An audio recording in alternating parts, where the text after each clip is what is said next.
samakera gelila lolokende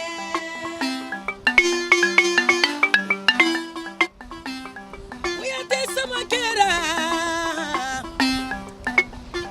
Kukuba ni bantamba Ngani ngani ni kamasiga Kuyate Ayato Gele yende ngaye Mama Jali Beni danya de Benicia Makusa gele hala Mfaka ni mfone ye Kosira follow ye namede Gele ye bembake Mani kala sandale ni gele ya Koi bembake ni masakoro ya korondo Kuyate samakera Gelima kuyatebo Kuyate samakera Gelima kuyatebo Kuyate samakera Gelila nono kende. Je me nomme Fatoumata Kouyaté. Je suis née dans la musique et j'ai grandi dans la musique et jusqu'à maintenant. Je suis griotte. Yeli Guinée est une voix sûre guinéenne et un messager parmi les ambassadeurs de la culture de notre cher pays, la Guinée. Je peux définir Yeli Guinée comme étant courage, abnégation, ferveur, enthousiasme. Quelqu'un, à la fois une artiste courageuse, intuitive et extrêmement douée. Et elle est très pudique, très religieuse. Dans tout ce qu'elle fait, elle a le respect d'elle-même. Pour moi, c'est une virtuose, en fait. Moi, je l'appelle cheval blanc à bon prix. Si cette dame avait étudié, waouh, elle serait un génie. Si elle avait été à l'école, peut-être qu'elle... J'aurais voté pour elle, présidente de la République. Je vous jure qu'elle est très mûre.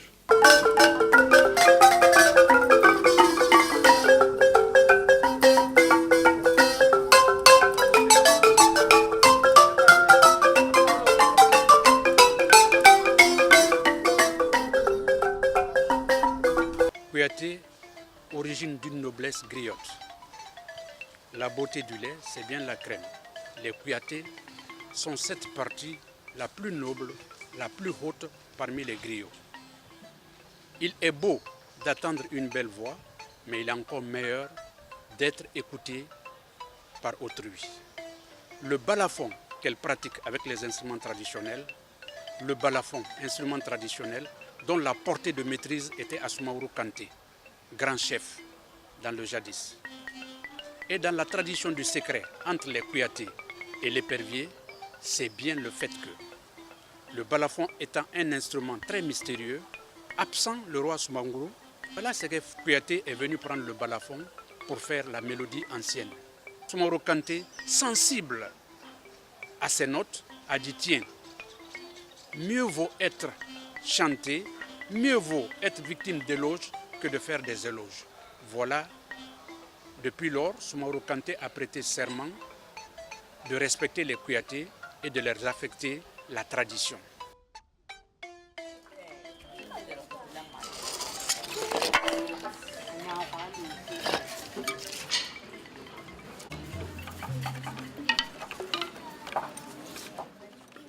Je ne vois que 2 baguettes. J'ai sorti les 3 pour elles sont là.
Le nom Djeli Guinée, c'est Tanti Taïbou qui m'a surnommé ainsi. Sinon, je m'appelle Fatoumata Kouyaté.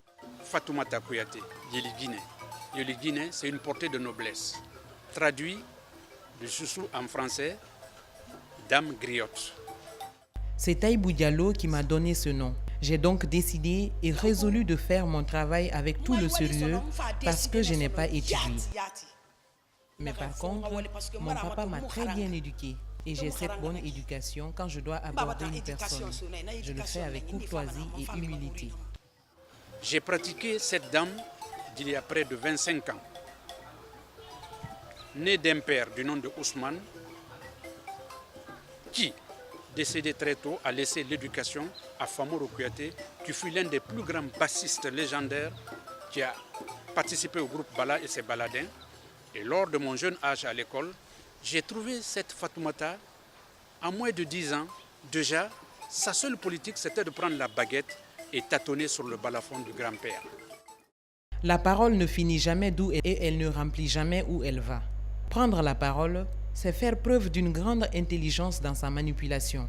Nous sommes griots, mais les griots que nous ne sommes pas des personnes oublieuses ou des personnes qui oublient si vite. Mais je l'ai dit au début, j'ai commencé à jouer le balafon auprès de mon père. C'est lui qui m'a appris.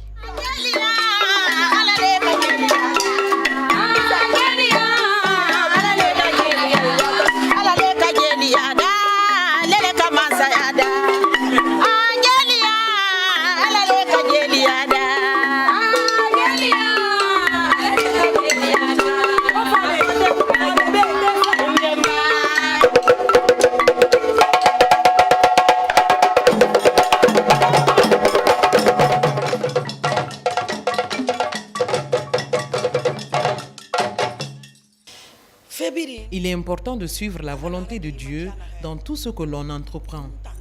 En tout cas, moi, c'est ce que je pense. Je cours et cherche par-ci et par-là à sortir du trou, mais je le fais avec intelligence. Ce qui est sûr, j'ai mon métier et je le maîtrise. Je suis sûre que tout ira pour le mieux par la grâce de Dieu.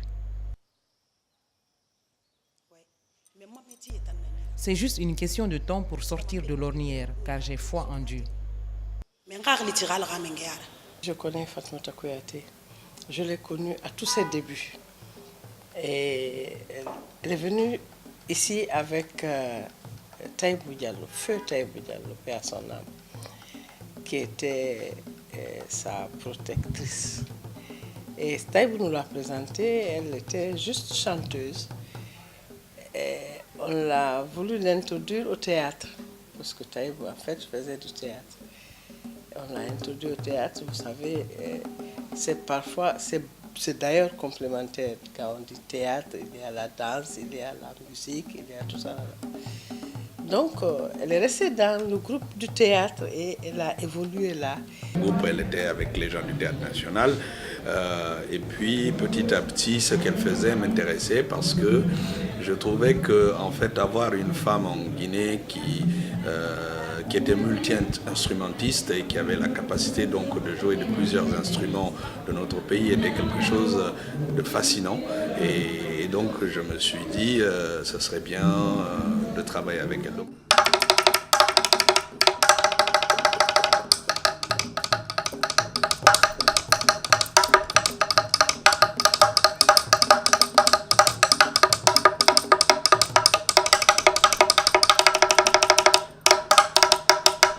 Ce qui me fascine chez elle, c'est cette capacité qu'elle a de pouvoir s'ouvrir à plusieurs instruments et à pouvoir avoir autour d'elle des personnes justement auxquelles elle transmet cet art-là. Elle a envoyé tous ses enfants à l'école et elle y tient quand bien même. Elle apprend aussi les instruments à tous ses enfants. Chaque matin, je réveille mes enfants très tôt pour prier et après, on prend les balafons pour répéter pour quelques minutes. Puis, on arrête pour qu'ils prennent leur bain et s'habiller pour aller à l'école. Au retour, ils mangent et se couchent pour se reposer. Au réveil de leur sieste, Ils révisent les leçons, puis après, on commence l'apprentissage du balafon et les autres instruments. Je ne blague pas avec eux, je les bombarde avec le travail et en même temps je les éduque.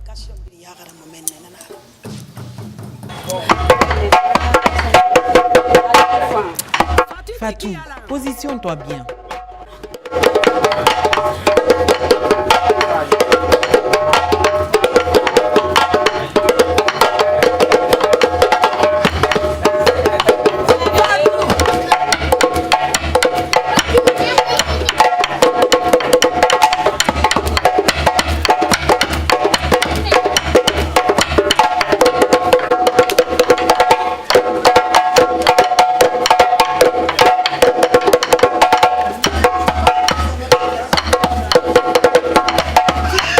Ça n'a pas été facile quand même, mais j'ai essayé de gérer les deux. Des fois, il y a les répétitions, les spectacles. Ça m'embête un peu pour l'école et ça, mais c'est le courage. C'est vraiment pour moi une femme au sens artistique complète, c'est-à-dire qu'à la fois elle est dans le travail de la création, mais aussi elle est dans le travail de la transmission. C'est-à-dire qu'elle ne se contente pas de jouer, elle joue, mais elle transmet aussi son savoir et ça c'est très bien. Et puis, c'est ma grande sœur Guelguiné qui m'a donné le courage pour m'aventurer dans ce travail. Après le décès de notre père, nous avons commencé à animer les cérémonies de mariage, etc. Je jouais dans le groupe de Jean-Paul Minmono. Entre-temps, ma sœur était dans un autre groupe appelé les Amazones de Guinée. Un jour, elle me dit qu'elle va créer son groupe qui sera constitué de sa famille, jeune sœur et ses enfants.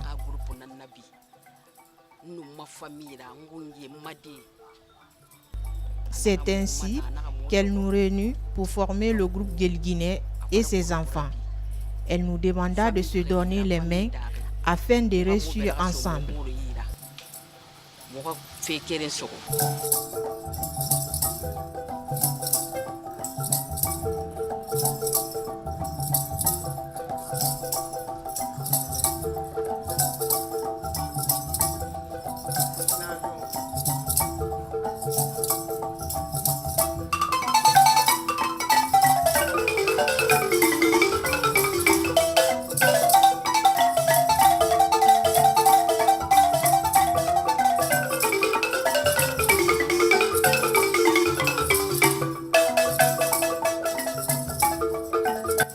Finalement, elle a créé le groupe Guelguiné et ses enfants. Ils font le balafon, ils font le bolon, ils font le tam-tam, ils font tout et puis ils dansent.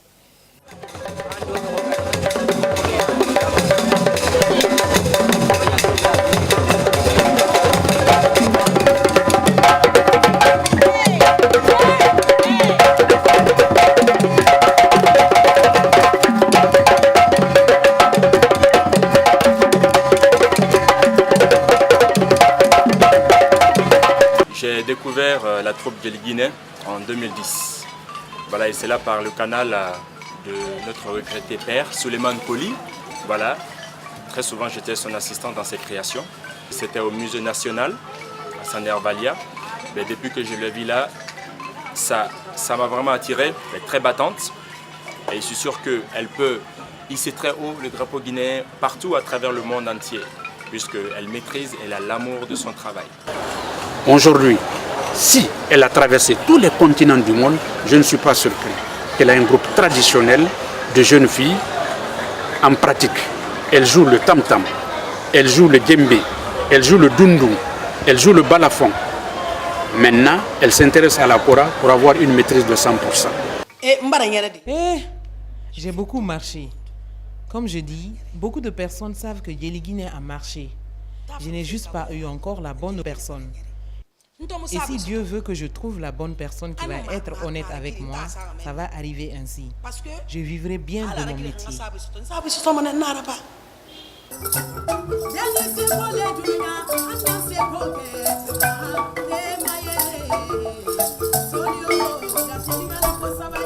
Nadia,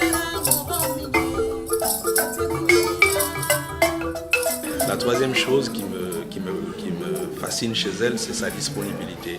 C'est-à-dire que chaque fois que j'ai eu à travailler avec elle, à partir du moment où elle m'a donné son feu vert, elle a toujours été présente et elle est présente. La disponibilité, sa présence, c'est à la fois la présence physique, mais c'est aussi sa présence au niveau de sa créativité. C'est-à-dire que vous lui donnez une idée, vous lui dites c'est ça que j'ai envie, c'est dans ce sens-là que je veux. Et donc elle fabrique sa propre petite sauce et à la fin vous avez le résultat que vous voulez obtenir. Un peu à la Bob Marley, quoi.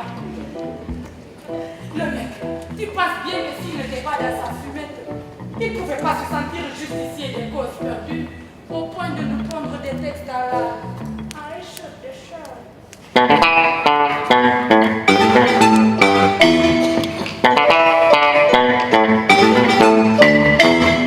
J'ai beaucoup d'affection pour elle. D'abord parce qu'elle imprime un dynamisme formidable. Et d'autre part, on se connaît bien, ça fait quand même de nombreuses années que je suis son travail et qu'elle est régulièrement présente, que ce soit sur la scène du centre culturel ou à l'extérieur. Et j'avoue qu'elle, dans cette vie des griots qu'elle représente, elle amène une touche de modernité parce qu'elle a également beaucoup d'humour. Et c'est la raison pour laquelle que c'est sans doute l'une des artistes que j'apprécie beaucoup depuis mon arrivée comme directeur du centre culturel.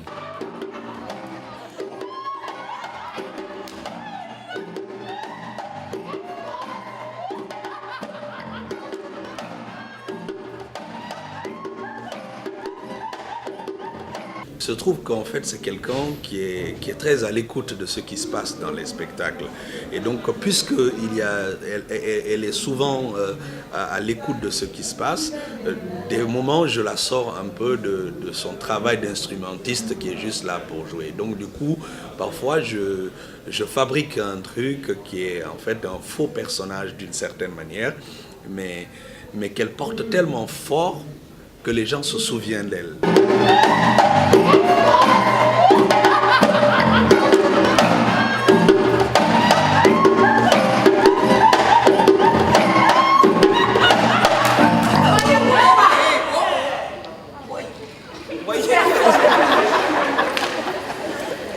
J'ai dit, on ne bouge pas.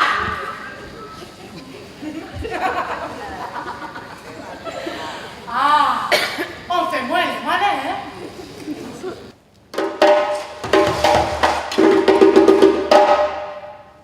Dans ce blé, la gonzesse, ça bouffe de la fumée à cuisine, ça fabrique des mômes à la queue leu et ça ferme sa gueule, ça. Ça n'est pas moi. Dans ce blé, la gonzesse, ça chiale son sexe mutilé, ça se marie au cousin de la tante, de l'oncle, du père, de la mère. Ça reste moche ou joli, ça se démonte à coups de triques ou de ceinture. Après toutes ces violences, peu importe, en tout cas, ça boucle son plaque-merde. Ça n'est pas du tout moi. Dans ce bled à la con, la gonzesse, la bonne gonzesse, ça demande tout au mari.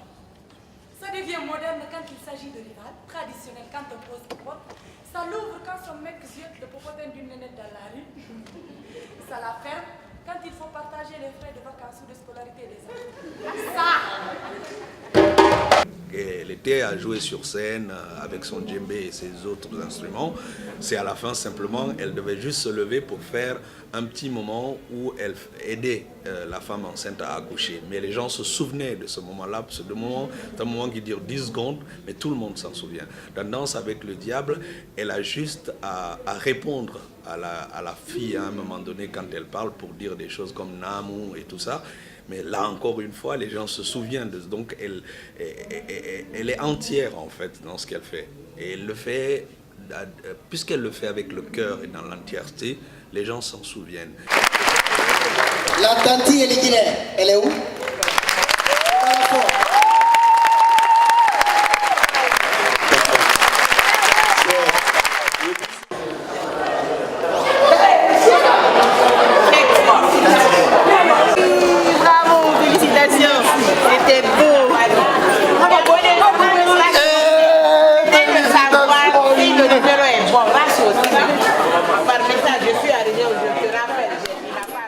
Febiri mara giri nada. Toute chose, c'est la volonté de Dieu. Ce petit temps de chômage sans contrat de tournée que je traverse est la volonté de Dieu. Oui, la volonté de Dieu. C'est mon métier.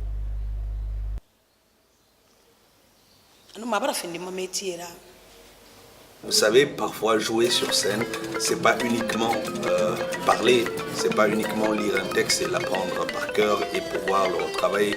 Parfois, c'est être présent, comme on dit au théâtre, c'est être présent. C'est cette présence qui fait que, à un moment donné, quand quelqu'un décroche de ce qui se passe sur scène et vous regarde vous qui ne dites rien, sans que vous êtes dans un espace commun avec l'ensemble des autres qui sont en train de jouer et que vous êtes une partie intégrante de ça. Et ça, Eligine, malgré le fait qu'à un moment donné, elle ne dise rien, elle est présente dans les spectacles. Elle a sa place, pas uniquement dans le sens du travail qu'elle fait comme instrumentiste, mais au-delà du jeu qu'elle fait avec son djembé ou avec son balafon. Et autre chose que j'admire à Yelkine, c'est sa dignité. C'est une femme brave. Quand je la connaissais, son mari était malade. Mais Yelkine est une femme brave et digne. Elle n'aime pas l'argent facile. Et elle aime son métier. Elle veut aller de l'avant. Elle a un très grand courage pour finalement entreprendre l'apprentissage de la lecture maintenant. Et je peux en témoigner parce que je la vois régulièrement attablée à la Brasserie des Arts, non pas pour prendre un verre, mais pour compulser le livre, le syllabaire. Et régulièrement, je la vois en train d'apprendre à lire. Elle n'a pas été à l'école, mais vous lui donnez un texte en français, vous le lui apprenez un jour, 2 jours, le 3e jour, elle vous le sort comme si elle est universitaire. C'est comme ça qu'elle a intégré.